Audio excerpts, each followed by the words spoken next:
Welcome. Storytellers and Changemakers with Emebasi is a podcast that explores the stories and strategies of successful founders, experts, and changemakers.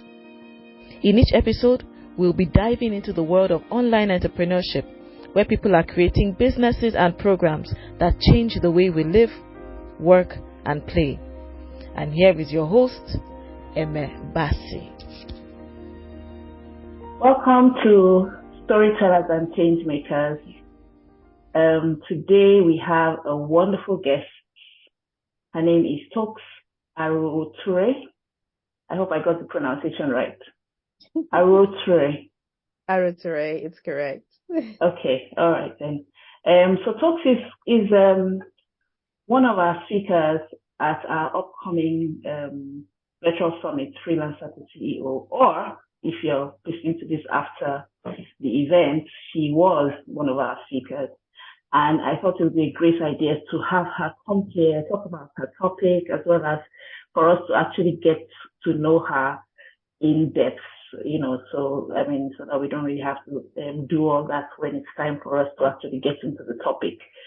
So, Toks, thank you so much for coming. The reason why I asked her to come is because I met her during an event called The Resilient Woman, and she was speaking there. And her story was so compelling.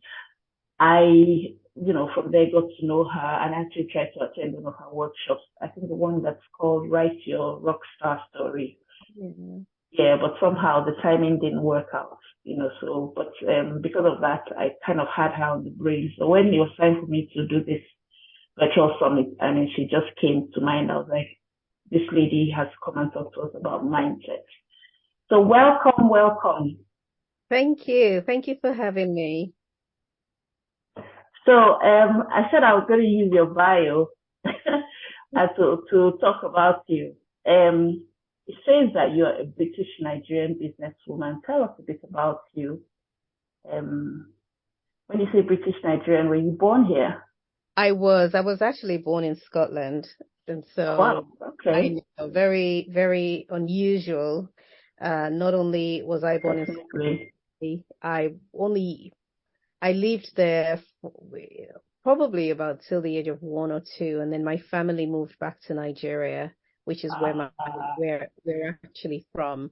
So although I was born in Scotland, I grew up in Nigeria, and my name Toks is the short form of Olatokunbo, which means brought back from over the sea, because my mom and dad back home across the ocean. So that's the literal. Oh wow. Yeah. There's a friend of mine, her name is, I can't think, Abiono, because she was born on the way to the hospital. Yes. Like in an ambulance, she was born on the way or born on the road or something like that. Absolutely. I was like, wow. Wow. That's the literal meaning. Birthed on. Oh wow. Okay, so let's skip forward to today. You are the founder of the Baby Clothes Shop. Mm-hmm. It's a luxury baby furniture brand. How did you get there? Now it's time for you to tell us your story. The story, okay. So I grew up wanting to be a doctor. I used to read my dad's medical books as a child, or look at the pictures, should I say. And I was fascinated by the human body, fascinated by medicine. And I'm also the only girl. I've got brothers. I have no sisters. Interestingly enough, I ended up having a husband and 4 sons and no daughters. So it looks like goodness. I was destined. Oh my goodness! I thought it would have been the other way. Oh wow! I know. Yeah, it's funny. My guest that I'm going to be interviewing later today, she calls herself a boy mom. Yes, that's right. Yeah, so you're a boy mom as well. Boy mom, 100%. And so I, grew up just knowing I was going to follow in my father's footsteps. And when I was 16, I left Nigeria to come to do my A-levels here in the United Kingdom. And so I also was very lucky to have been raised by parents who didn't shy away from telling me how intelligent I was, how beautiful inside and out was. You know, they Oh, use the term affirmation, but my parents were the original affirmators of their kids. affirmators. Yes, they affirmed, Wow. and we were really privileged to have grown up confident in who we are as people and what we were capable of. But you That is see, so amazing. it So, is, so amazing. yeah. And you know, I'm now 50 and my parents still do the same. I got a text from my mom the other day just telling me how proud she is of me. And, you know, what Mm. makes it so special is that in some cultures in Africa, or let me speak for Nigeria, some cultures in Nigeria, you find that parents don't always praise their children because there is a fear that the kids would get a big head Some and big-headed.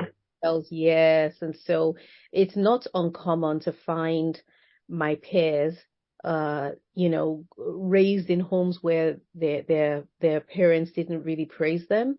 I do have Hmm. some friends who were as lucky as I was and, had the same that I did, but I know a handful, one or two, that just didn't get that. So we were very lucky. I think And most probably more than mm, yeah. It wasn't do I say a done thing? Like you said, people will say, oh, she'll have a big head. Because I yeah, know that I remember growing up, I used to be top of my class. I used to come okay. first every year or every term or whatever in primary school. But I do not remember anybody saying anything to me about it.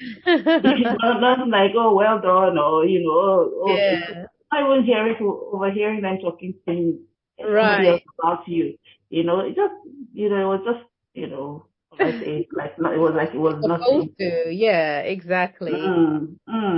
And I Yeah, think it can go both ways, to be honest, because I recall Oprah Winfrey talking about her own childhood, not her young childhood, but when she was older in her teens. And she mm, was in high school and I can't remember the term, but in the United States, she won some awards. Perhaps she was the best in her year or something. And mm, while other children who didn't do as well as she did on this graduation day or the particular day that it was, their parents were super excited and praising them and so on. Whereas her parents, her dad and her stepmom, just said to her, "Get your coat, let's go." And she said, on wow. their way, like there was no well done, there was no celebration. And on their way home, she said, "Can we at least stop for some ice cream? At least, just something." Because children need that affirmation and they want to be recognized for the effort they've put in and for succeeding. And Yeah. what that did for her, though, was that it made her very comfortable in the presence of her success. She has it didn't get to her head because that's not her Mm. understanding anyway, and her Okay, so explanation that's looking at it from another angle. other angle. Mm. So where some people become the ultimate jerk for me becoming hugely successful, she sort of escapes that. And I think that children are different, people are different. Some people do very well when they win, and some people can't handle it. And it's all down to personality a little bit, and also down to character and environment. So I had that, and I'm thankful. I have zero regrets about the way my parents raised me because uh, I really do believe I can do anything. I, I've never Mm. I've never shied away from a challenge. I think that if there's anything I'm unable to do, it's only because I didn't try hard enough, not because I'm incapable. So that's the gift they gave me that I'm also giving to my children. However, there was a flip side to it, which is I came to the United Kingdom at the age of 16 and uh, A level, time to study for A levels. And I was like, oh, I'm smart enough. I don't need to study. And I Mm. was messing around and cutting classes. And when my grades came out, it was not very good, not good enough to get me into. Wow. Oh, wow. But what I did was go into university to study pharmacology with the intention of switching Changing over. the end of my degree. But then in my second year, I got married to my best friend, and I became obsessed with decorating our little flat on the Old Kent Road. So I'm spending more and more time at B&Q and less time in human physiology lessons, less time with Dr. Jenkins, who was my professor. And one day I admitted to myself, you know what, Tokes? Let's face it. Just tell yourself the truth. Yes, you have dropped out. And I was cool with it. I'm like, okay, what's next? So I got a job as a medical rep with a pharmaceutical company because one, that was the most well-paying job, and it was related to what I had studied in a sense. It was pharmacology, is the interaction of drugs with the body. And started that job. It paid well. I got a company car. I got an expense account and all of that stuff. But I really hated it. I hated it. Yes, I did. I only enjoyed the 5 minutes or so that I spent in front of a GP explaining how the medication would work and discussing his patients. That was what I enjoyed. The bulk of the job was driving from one GP's place to the other, waiting in surgeries, waiting rooms to see them, writing reports, attending. Oh, but you had a car and an expense account. I know, but it's funny that I was saying to myself the other day that a lot of people don't understand when people say, oh, I don't want to do this again, this job, even though, because people think that money is the top priority for any decision that you make. That's right. Or any step you take, but there's just some things that, the cost to your mental health or your well-being is just not it's too high compared to whatever it is that you would have been earning. Absolutely. Yeah. I also think that at that time I was quite young. I was 23, 24. And you had the stamina. I did. I had the stamina. I just didn't want to do anything that didn't excite me. So it wasn't like it was depressing or anything like that. I have always been extremely playful, and I've always been just really active, really, just creative. I'm creative, I'm fun. I love life. I love a good life, and the job just wasn't doing it for me. It wasn't giving me the high that I was used to living. And so I then stayed in it nonetheless, because obviously it paid well and I didn't really have many options considering I had dropped out of university. I was still really trying to figure my way forward. I still believed I was going to go back to uni. And then our children started to arrive. I had my first, second, and then my third. And it was after my third son was born, I needed to go back to work after maternity. But I asked for more suitable hours as a mom to young children, and the company that I worked for was completely unwilling to budge. They just like, nope, sorry, it's got to be full time. That was years ago, before not like now, not like today. Now, parental leave has got a lot of attention and a lot of changes have happened since then. But then it was, and my husband said to me, why don't you just do what you love doing? The trouble is I didn't know what I loved doing, but I happened to be reading a book at that exact moment where the author was answering a question, how do I know what my gift is? And the author replied to the question, your gift is that thing you do so effortlessly that everyone thinks is a big deal except you. And I thought, what do I do that's effortless? Everyone thinks is a big deal. It was interiors, because everyone loved my home and they loved the way that I used colors, and they loved the textiles I was picking out for curtains, and they just loved my home. Oh, you just have to come and do something with mine then. Oh. And they loved my home, and they would ask me to come to their houses and give them tips and help them design. And I did. So I thought, hey, maybe my gift is interior design. So I went and I'm impulsive as well.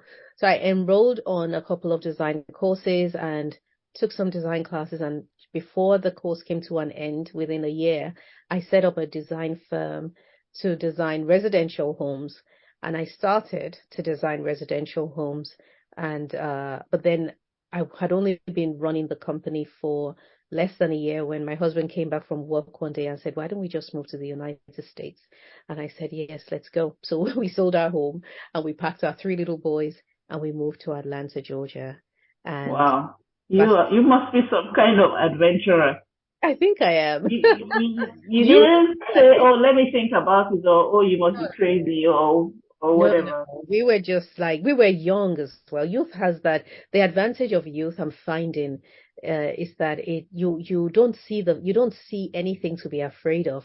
You know, Mm, the time I mm. look back, and I wish I had taken better advantage of that, because you don't know that further down the line, you start to recognize invisible sources of fear, or you start to receive fear from invisible sources and you don't understand, and it makes logical. It's so crazy that you say that.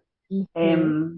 A lot of people don't know that I published a book. So in that book, one of the chapters I wrote was brain surgery, Okay. and I was talking about how I would like to have brain surgery and get back that mind of a young person. Mm. Like you don't even have it, like just what you just described.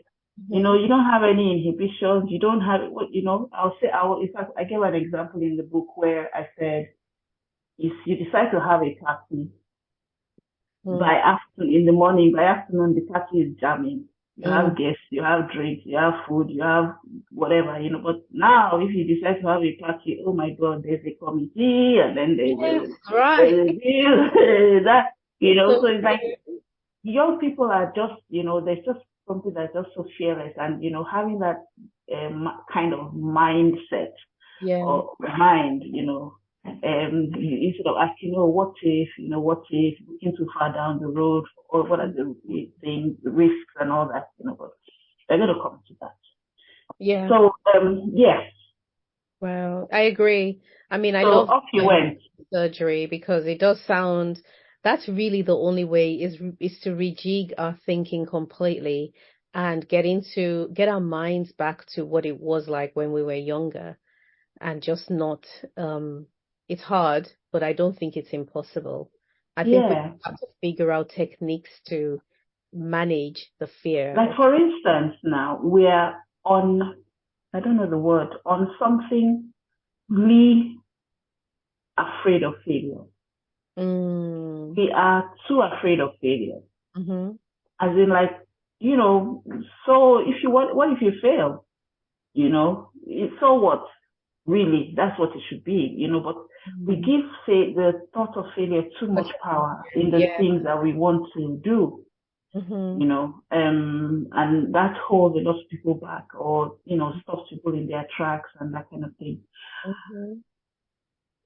Yeah, you're right. You're right. And that's exactly what happened to me. So we moved there, we lived there, we loved it. The boys had the time of their lives. They accepted Hmm. to school very easily.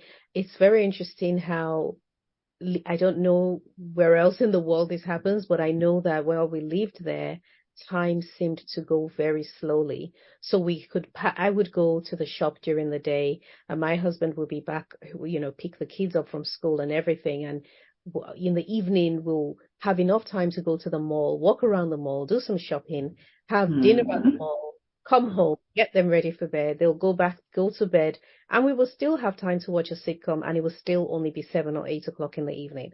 And we had the whole evening to ourselves. So life was Hmm. really, really good. And then we began to hear about rumors of the coming recession. The businesses in our The strip mall, financial crisis. financial crisis came, businesses started to shut down, and it was only a matter of time, we knew, before we would be affected, and we were, and we.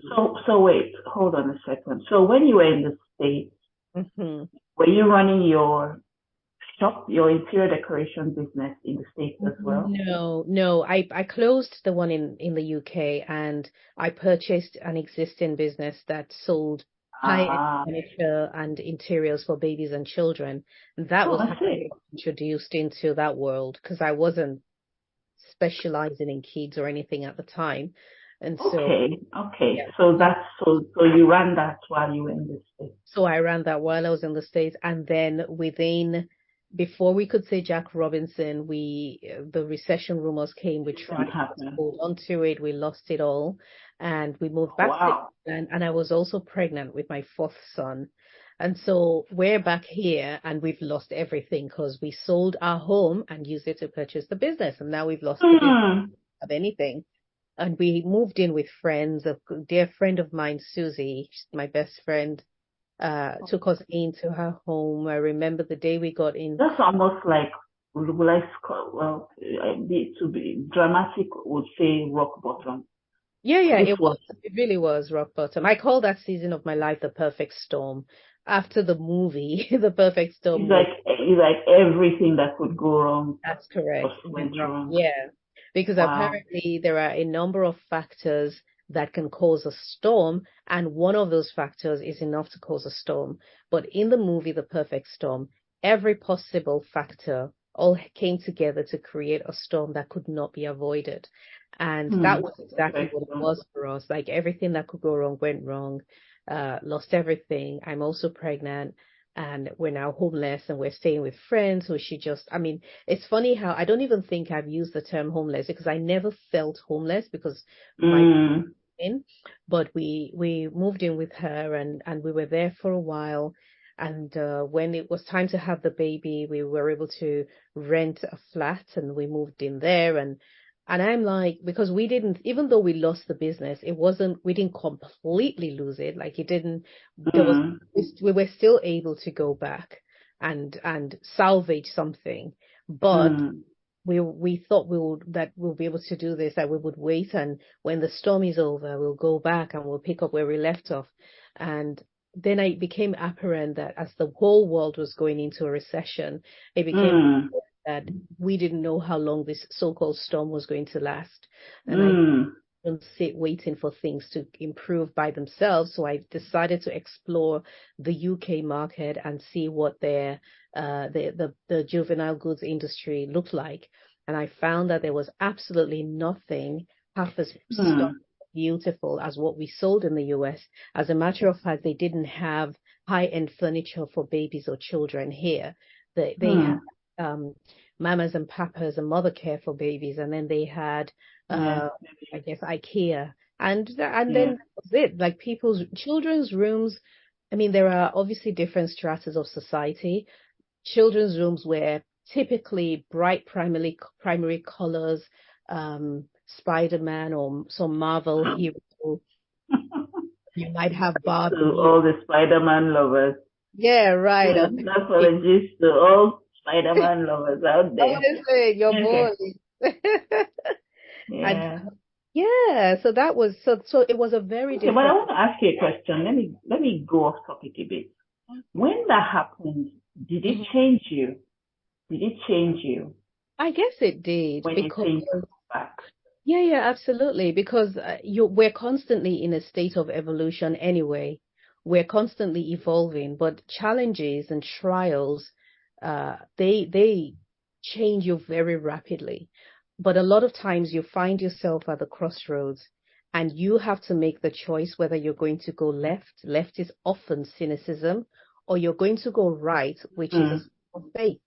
And I went to a military boarding school in Nigeria. So leaving, and it was a mixed school, but obviously being in the girls' hostel meant that I was exposed to every possible female character you can imagine.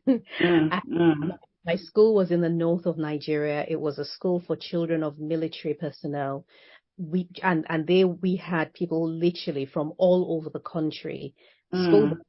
Now, Nigeria is made up of over 200 different tribes, and typically Yoruba people would live in a state that's for Yoruba people, and Igbos would live in the area and then we have the metropolitan cities where it's a melting pot of different.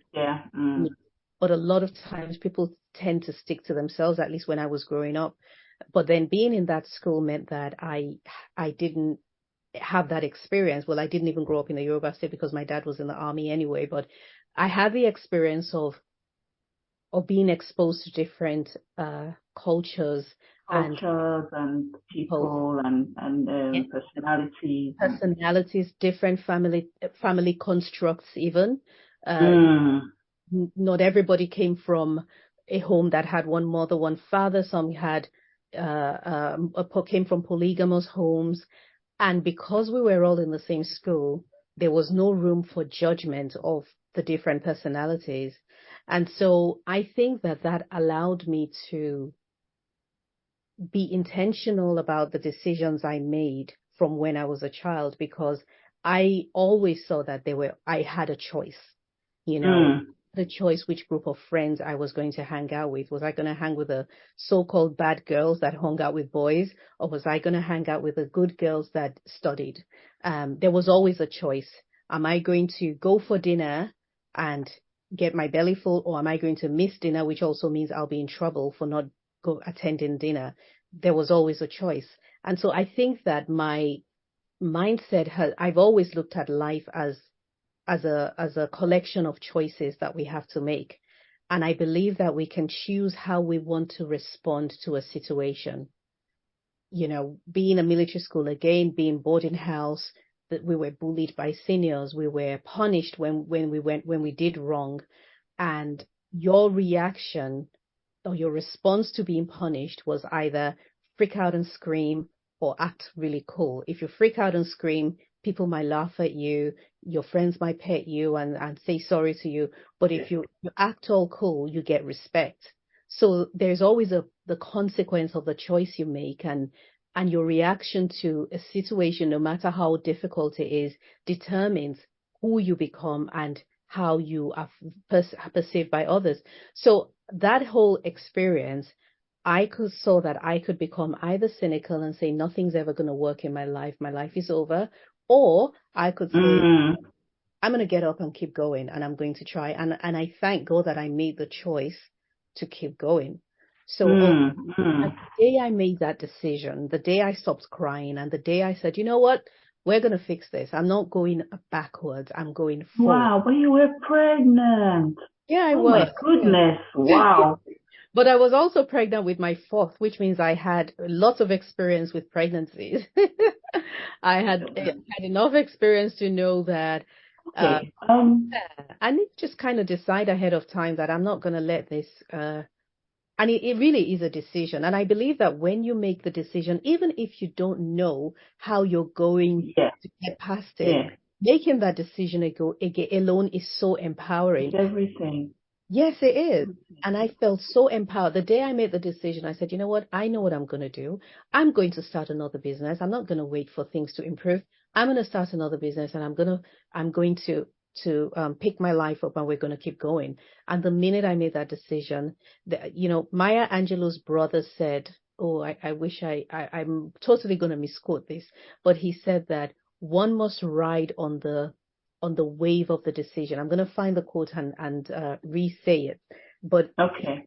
Yeah, but he said something about, in a nutshell, what he was saying was, when you make a decision, there is a power that comes with that decision making, and you must harness that power in that moment and ride with it. And so that was the day I made the decision. I rode along with it, and I began sourcing furniture and linens and decoration for children's rooms here in the UK, which turned out to be very difficult because, one, there wasn't anything half as beautiful. And I was ready to settle. I thought, I just want a business. It doesn't have to be stunning. It doesn't have to be luxury. Which is actually where the next question I want to ask you. Because you didn't just, in quotes, survive. You actually thrived. So you tried. I mean, I know I've not really said much about your background, I'm sure I'll put it in the show notes, but I mean, you thrived, you started a business that has gone right to the top, in its space, in its niche. You've been featured in magazines and in major magazines, Vogue and Hello, and and your clients are celebrities, and because I was just thinking to myself and laughing to myself. I was like, I wonder whether has to wait for a footballer's wife to get pregnant before she gets a client. Just one of those random thoughts that but you have a lot of celebrities as your clients, and then also not only that, but you are giving back a lot into the wider space, both in the faith community as well as young entrepreneurs that are upcoming. So the question would really be, what is it that's different about how you approached life? Different from how I did before the Different from somebody who just had a bad time and survived and brought themselves back to zero. Because your decision could have brought you back to zero. Yeah. Brought you back to set, like you said, you didn't want to settle. Yeah. For just okay, I have it now. I have the basics. I'm okay now. I can eat 3 square meals. I have a roof over my head. Let's just live quietly, that kind of thing, and don't rock the boat too much. But what did you do differently, from that decision to say, I'm going to build this thing back up? I think the difference is really it's the word decision, and it's deciding. I learned recently the definition of decide means to cut off, which means to cut off any other option. And everyone's got a dream that they're carrying. Everyone has a lot of life within them, and everyone has desires and imaginations. And what I was not going to do was allow myself to not let that not let the dream come out and be manifested. I've always liked a challenge, and I climbed trees as a kid, and I didn't just climb it for the sake of climbing. I wanted to get to the top. Oh my goodness. Yeah, I was a tomboy. I had no choice. I only had brothers anyway, but I think it really is about deciding. If you make a decision that you are going to bring out that dream so that it's physically manifested, you will forever be discontent if you sit down and let it go. You just won't be able to live with yourself. But there's also the necessity to decide when the going is good, that no matter what happens, you are going to get up. You don't make that decision during the storm, because the stormy season is not a season for decision making. Say that again. You have to say that again. So you don't make the decision to get up again while you're in the storm. You make it before the storm comes. Because the stormy season is not the ideal season for making logical decisions. In that season, you're being tossed left, right, and center. The waves are throwing you up, and your concern is survival, is not being destroyed. Your concern is, I just want to survive. But you see, behind the need to survive needs to be the decision to not give up and to get up again. And that's the decision you would have made long before the storm came up.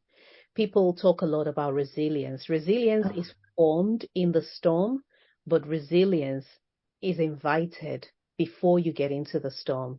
You've got to invite resilience into your life before it actually shows up, and agree with yourself that I'm not going to let it crush me. Like it can't be. That is so powerful. That is so powerful. It's actually very similar to what one of our guests said yesterday, or when I was interviewing her yesterday. She said she had interviewed about 150 successful people, and she said one of the things that they had in common was that they knew that they were going to achieve the goal that they set for themselves. As in, they had, like from what you're saying, they had made the decision, so that by the time the storms came, they were already prepared to say, whatever comes my way, whatever is the obstacle, I know that I will find a way to get through That's that. right. Because I have that place that I have decided I want to go. Absolutely. You know? Absolutely. Yeah, I love that.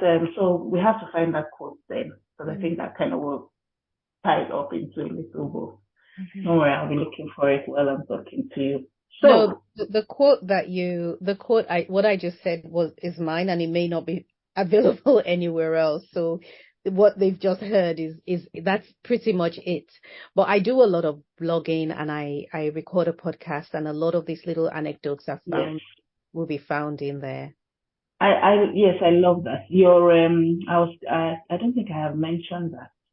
You host a podcast called Living Inside Out with Toks. And I think that really explains why we're here. That's one of the reasons why we're here talking to you, because we need, as freelancers who are deciding that, look, I want to turn this thing into a proper business, or I want to be serious about my business, or I want to start, working on a higher level than I am now, getting a higher caliber of clients, or, making more money or making more profit. I want to launch something new, it starts from the inside.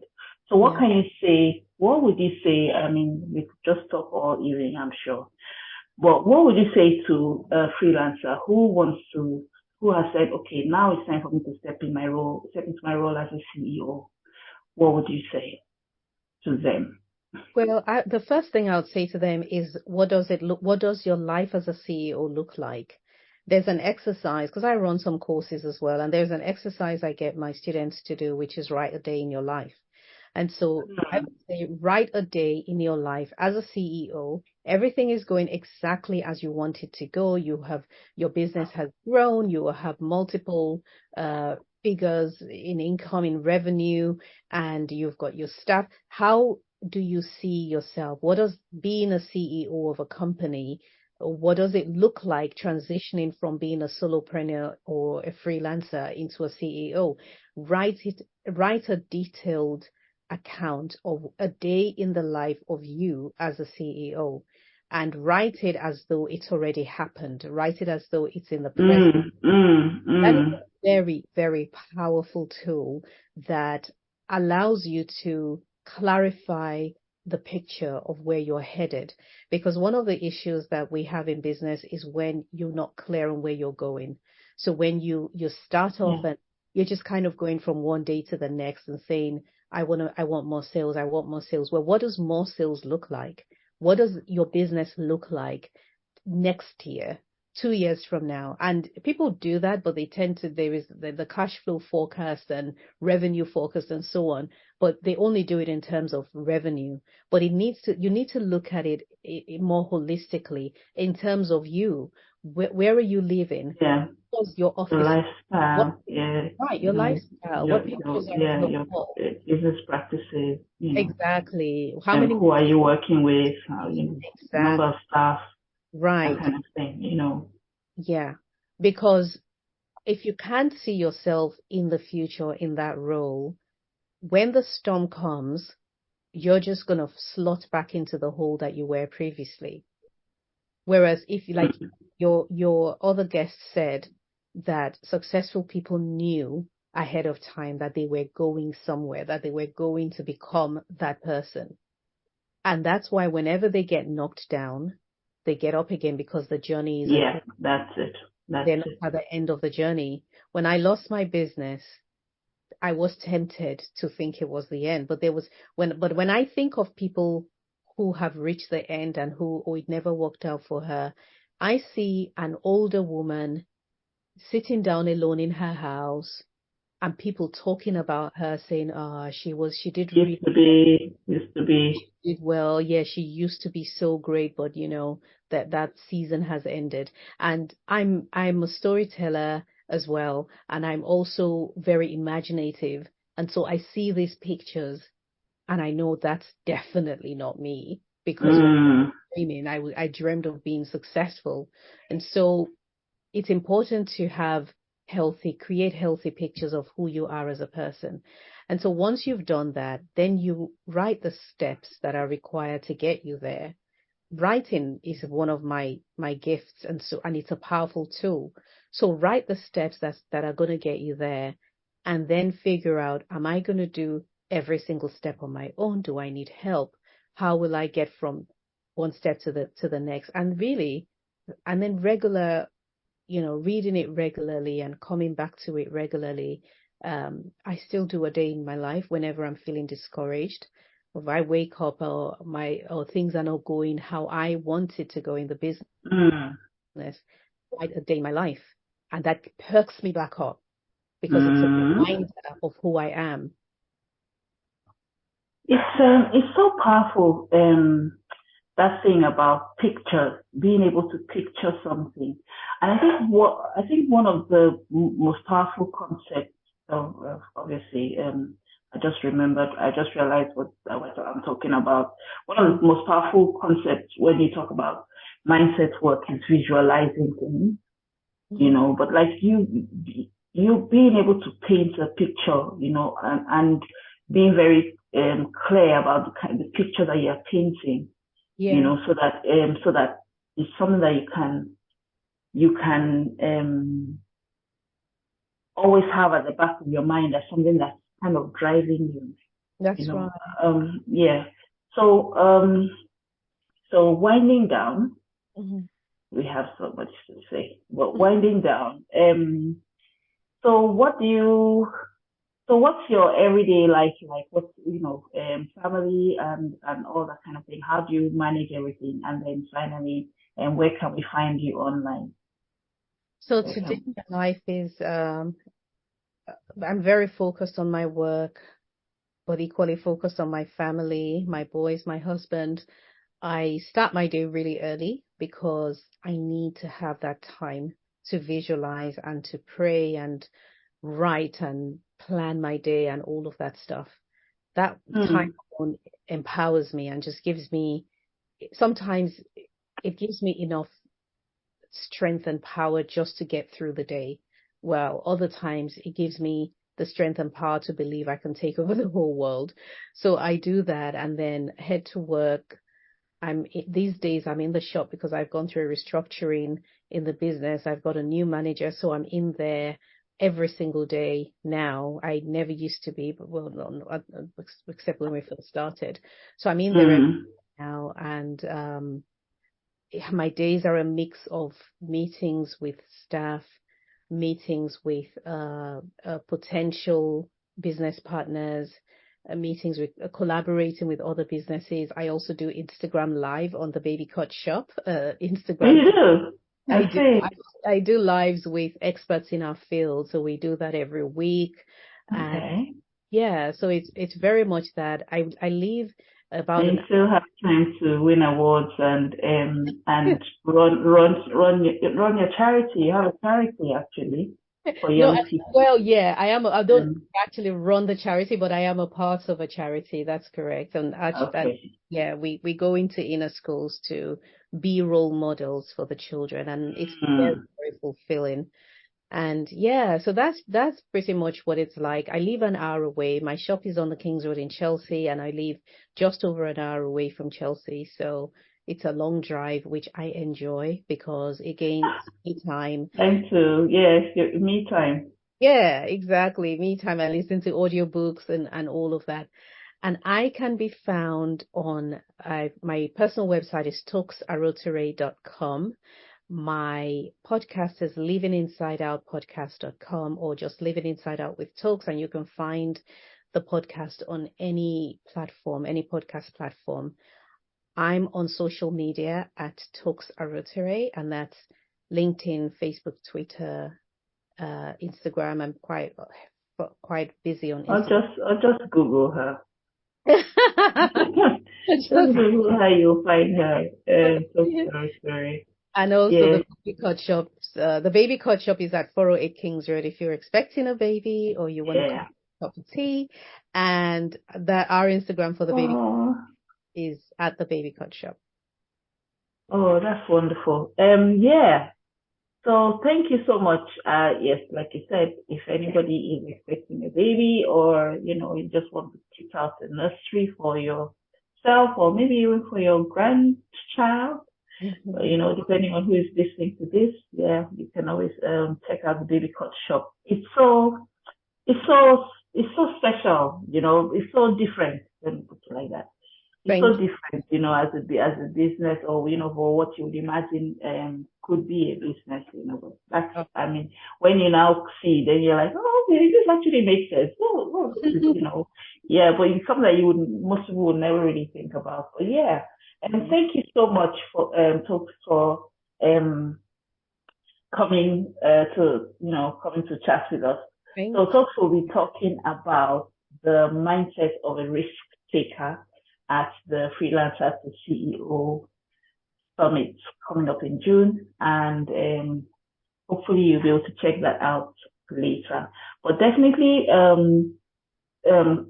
find a way to connect with Toks through her website, Toks Aruoture. She has a lot of resources for women, and she also runs different programs that are mentoring programs about mindset and journaling, storytelling, and so much more. So definitely you should check her out. She's a bundle of inspiration and education as well.